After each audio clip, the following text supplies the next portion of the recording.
ఒక్కొక్కసారి మాట్లాడాలంటే మాటలు రావు, ఏం మాట్లాడాలో తెలియదు. కానీ ఒక్కొక్కసారి చాలా ఉంటుంది, ఏది ముందు చెప్పాలప్పుడు కూడా మాటలు రావు. కానీ ఒక్కొక్కసారి you come across a divine moment.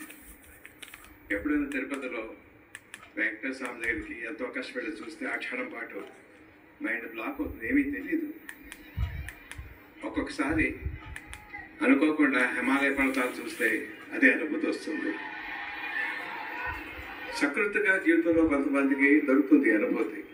But ఈ సినిమా తాలూకు ఒక యాక్షన్ 30 నిమిషాలు లెంత్ ఉంది. ఆ యాక్షన్ అదే యాక్షన్ అన్నా, కథ అన్నా, ఆవేశం అన్నా, ఎమోషన్ అన్నా తెలియటం లేదు నాకు.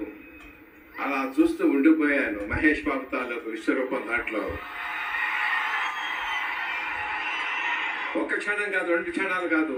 అదా డబ్బింగ్ లేదు, వెనకాల సీజీ లేదు, రీ రికార్డింగ్ లేదు. అయినా సరే మంత్రముగ్ధం చేసి కట్టిపడేసింది. అది నన్ను మర్చిపోలేను. మీరు కూడా అనుభూతి పొందు.